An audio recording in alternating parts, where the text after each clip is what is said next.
Mr. Martin Ngatia, welcome to this interview, which is a follow-up of other interviews and the videos which you continue to make and which continue to inspire a lot of Kenyans, both at home and in the diaspora.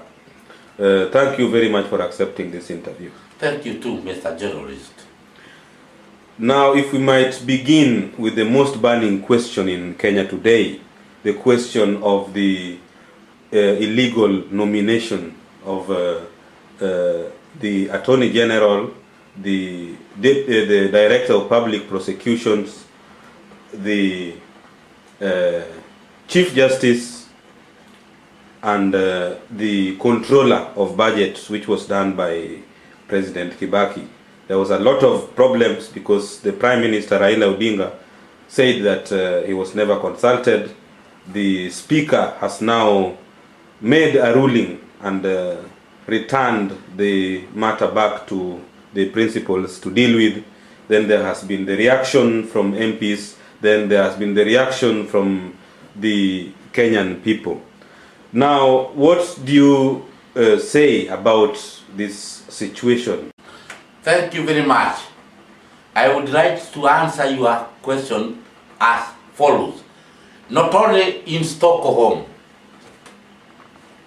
it is in Kenya and in the whole world, because Kenya is not an isolated island. It is a society where everybody feels Kenya and sees Kenya.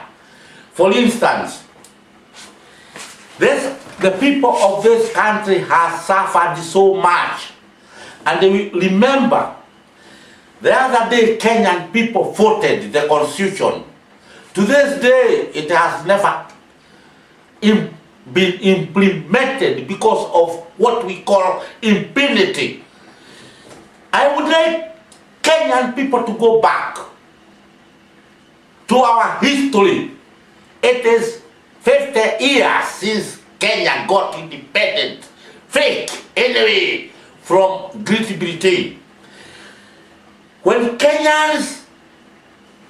Mr. Kibaki, the fake president of Kenya today, who is sitting there illegally, having rigged election of 2007, and a president who went to be sworn at night by one ethnic group composed of Kenya military generals,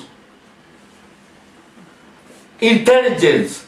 I am very, very conversant with Kikuyu hegemony or chauvinism since independence.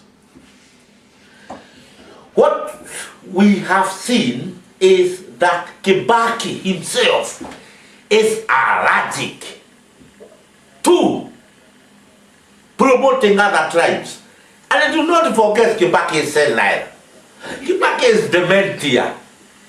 The man, if Kibaki lives in a European country or in a civilized country, Kibaki would be in all the people's home where they would be changing his diapers.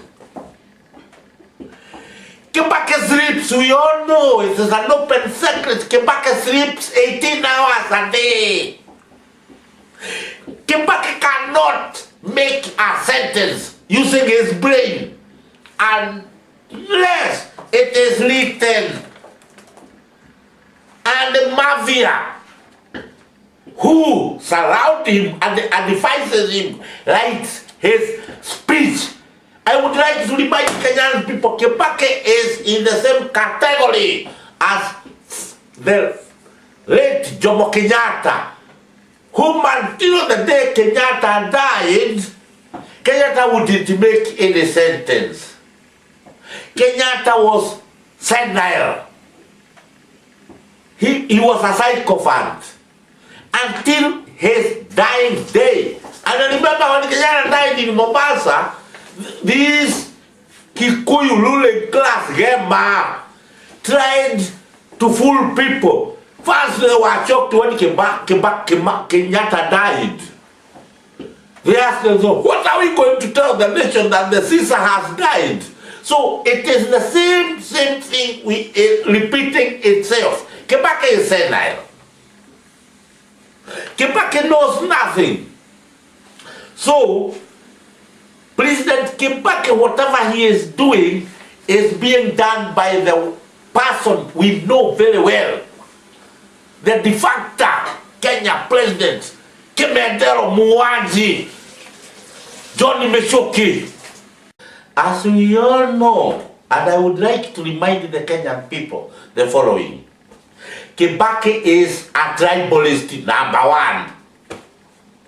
Kibaki has bypassed all presidents this country has had. From Jomo Kenyatta, Daniel Arap Moi to Kibaki. And I have said this again and again, and I will repeat until the years ache, that Kibaki is a criminal. Kibaki is a tribalist. Kibaki is even racist. For instance, Kibaki named Mr. Professor Kevu Muigai. Kibaki named Magan Fislan. Kibaki named Kilukumi. Kibaki named Mr. Kilwa. Mr. Gezu was supposed to be the Attorney General or the Chief Justice. Magan Fislan, the Attorney General. Kilukumi, who is a criminal. All of these people mentioned are criminals because Gezu Muigai is a cousin of Jomo Kenyatta, Uhuru Kenyatta. Magan is an Indian who will be threatened all the time. Because an Indian in Kenya is not respected as a citizen. This ruling mafia do not recognize Asians who are brought there by the British to build railway as Kenyan citizens, despite the fact they have been born there in Kenya. Kilwa is a Luto man. So Kibaki named these people so that he can use them, exploit them, by making sure when Kenya seeks deferral from the International Criminal Court or the United Nations Security Council, fooling them that Kenya has made best leaders so that Kenya can be exempted from being taken to Hague. And remember, these are the 6 people, these criminals who are named by your campo. So all whatever Kibaki is doing is to fool the whole world, the United Nations, the International Criminal Court in Hague, that Kenya can seek a deferral so that they can be given green light to take these local criminals in the court, locally in Kenya, which of course it cannot, nobody should buy this nonsense, because Kenya government, since independence, or since Kibaki took over, has not jailed not even one thief. Kenya Kibaki government, since he took over, he is a well-known criminal who never respects the law. All these leaders of impunity being led by Uhuru Kenyatta, Ruto, Sam, Muthaura, and the Ali cannot get normal justice in Kenya